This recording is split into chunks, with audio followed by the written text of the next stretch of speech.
So welcome guys to another special episode of Tech-Tonic the podcast, and this is 2025. Like we said on the prior episode, we're still here.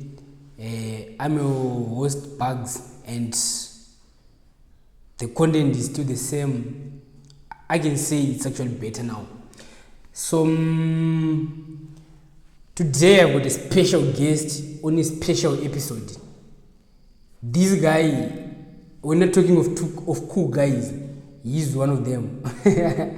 So he co-authored a paper that was presented on the 11th International Conference on Appropriate Technologies in Johannesburg, South Africa, right?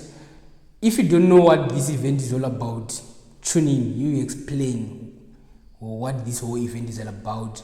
So this event was titled Building Sustainable Rural and Urban Cities for Economic Growth, Enhancing Health and Eradicating Poverty. I think when poverty is being talked about, I don't think you may risk leaving this episode. So keep tuned in, and as we go down this episode. So the paper that this guy co-authored was written, The Pragmatic Role of ICTs in Zimbabwe Rural Agriculture Development, with reference to climate change. And the guy we're talking about is Nkosikhona Dube. Mr. Ngos, how are you? I'm good. How are you, sir? I'm really good. How is life? How is 2025? Oh, it had a slow start, but yeah, we're getting there. We're getting there. It had a slow start, and this side the weather is cold. This is the coldest month of the year from where I'm at. So yeah, I had to readjust to the weather conditions and everything. But yeah, we're adjusting. We're getting there. Hope we won't come back here in June to experience another coldness. I was actually planning on coming back in June because in as much as I hate the cold, I can't stand those summer seasons. It can be burning, man. That's Yeah, cool. it can That's be cool. burning. It can be I burning. think I want you to explain to the users the event that your paper was in. But before I go into that, one thing that I believed put you in the map in terms of the Zimbabwean space, tech space, and I can see the agriculture space was a product that I saw which was titled Crop Doctor Solutions. So I want you to tell the audience who is Nkosikhona and what was Crop Doctor all about. Okay, thank you so much. So Nkosikhona is just another guy. Not so cool as you put it, but yeah, just another guy. I'm a graduate from the National University of Science and Technology where we were together in class. Yeah. And Yeah. I studied computer science. And after that, I think the turning point of my life, which then created this vision of me, was when I was on attachment. I was attached in this parastatal government parastatal, it's called Zanet. It was a good place. I learned a lot from there. Shout out to Mr. Kulekan Kupe, was my supervisor there. He taught me a lot. But during that time of learning and during that time of working, I got the experience of actually working under people. And I realized that that's not something that I wanted for myself. I remember when we went back to the final year, I was so convinced that after this, I'm not going to work under anybody. Like, I think that was the turning point, and that sparked the innovative and entrepreneurship mind in me because I so much resented working for people because of certain reasons and stuff.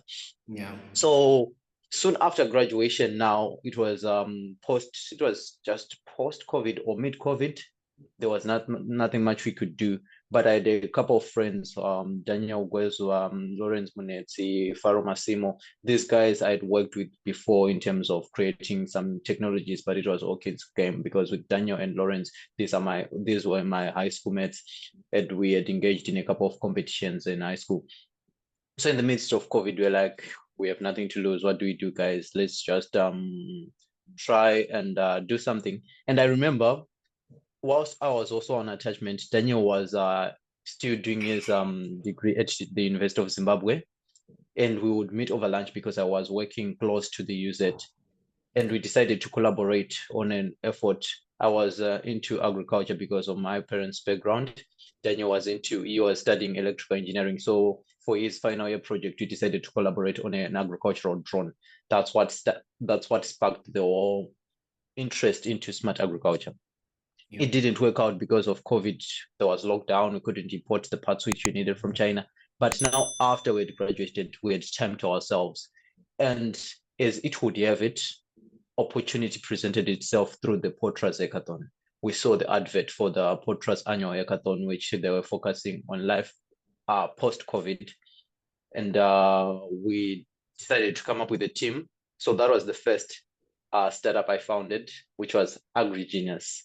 Many people don't know about it. Some do, but yeah, that was actually the first before Crop Doctor. That was way before Crop Doctor. Mm-hmm. And we just gathered together, designed what we thought was a sustainable agricultural solution in the form of a digital NPK sensor box. So right now, most farmers in Zimbabwe still use labs for their soil tests, like Zim labs, whereby you have to take your soil sample and you go with it to Zim labs for soil analysis. So we saw that as a challenge, and we decided to come up with digital NPK sensor box, which we presented at that hackathon. And we won. We were third. We came out third. And that's how the journey started into smart agriculture. But however, there were some pitfalls in that first startup. It's still in existence, but because of the pitfalls and the things which we did not address there and then, it wasn't as a success as would be Crop Doctor. Okay. So the first thing is we just saw an opportunity and we had the passion, but we didn't do the proper homework. We didn't consult the farmers. We didn't consult the agronomists. We just created a solution which we assumed that the farmers would need. And in the books of technocrats, that solution was viable because imagine you don't have to go to the labs with your soil. You just buy your hardware in the shop, and then you can do your own soil analysis. So on the paper, it was perfect, but it made now when it came to implementing, that's when we started facing challenges. And then, yeah, to say the least, that was it. And then, but as passionate people and as passionate as I were about smart agriculture, I kept on researching and researching. And I deviated. Whilst I was researching, I came a peculiar detail. Almost 2/3 of Zimbabwe's arable land, the land which can be used for farming practices, is inhabited by small-scale farmers. That's true. Who do not have the capital resources, who do not have the knowledge. So it's 2/3. Yeah. Agri-Genius, at its peak, it was targeting commercial farmers because the solutions which you're creating were quite pricey. And I realized that I could be helping a commercial farmer who's already doing good because they have the money, they have the capital to actually afford an agronomist on the ground. They have the capital to actually afford these tractors. Everything is working good for them, and they have the most fertile land, that 1/3. That's true. So I could be using my skills and technology to try and help that farmer to improve their productivity. But the magnitude of effect that I will then result with is minimal. Yeah. As compared to helping the vast majority. So to put it into perspective, a commercial farmer can have an average yield of 72 hectares of potatoes, 72 tons of potatoes per hectare, right? And then if you include all these technologies, you can improve them to maybe 78. So which is a 6 tons improvement after investing in smart agriculture and everything. And then a small scale farmer is also having an average of say 50 tons per hectare, if I'm being generous. Yeah. But if you improve that from 50 to be at par with the commercial farmer, maybe say 68, that's an improvement of 18 tons. So that improvement combined with the 2/3 the general effect of the work which we'll be doing will be more, because now that adds into the breadbasket of Zimbabwe. So we deviated our attention to try and focus on the small scale farmer. But with that, we're aware of the constraints which we had met whilst developing solutions under AgriGenius. We knew that our farmers had to be involved. We knew that the agronomists had to be involved. We were willing to listen first, because we admitted that we're just technocrats. So we included in our team Mr. Ronald Drusere, who is a renowned agronomist. He's a very good guy, and he helped us through the ideation phase. He helped us through linking us with the farmers. He helped us through communicating with the farmers, because as technocrats, we do not really know how to communicate outside our comfort zones. So that's when the whole idea of Crop Doctor came about. And this time it was myself, Faruma Simon, Davis Nkosikhona, and Tandolo Nkosikhona. We came together as one side of the technocrats, and then onboarded Ronald Drusere and the other farmers to form the Crop Doctor Solutions team. And we knew that since the target market now is a small scale farmer who might not have the capital, we have to create something that is more affordable. That's the Crop Doctor Solutions mobile application, which is a digital agronomist.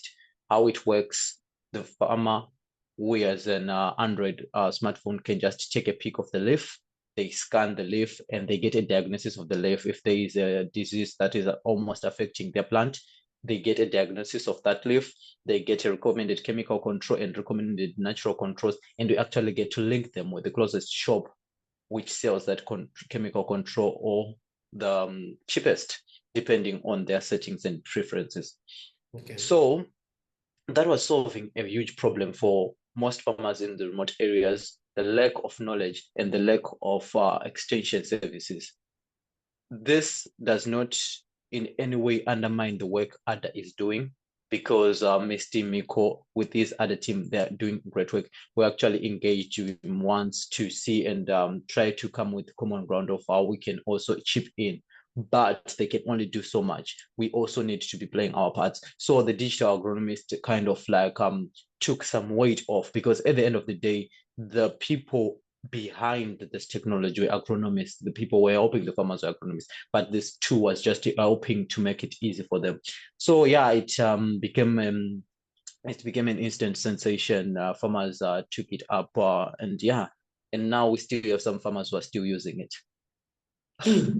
I'm so sorry. Like, I like to go into detail a lot, but I'll be mindful of my time. I understand. I wish I've made this whole episode about Crop Doctor, but nonetheless, there will be another day we will really get into it and how you manage to penetrate the whole of Zimbabwe. The one thing that I really want to discuss about today is the paper that was part of the International Conference on Appropriate Technology, which was the 11th event. For people who don't know what this thing is all about, or who are hearing about this for the first time, what is International Conference on Appropriate Technology all about?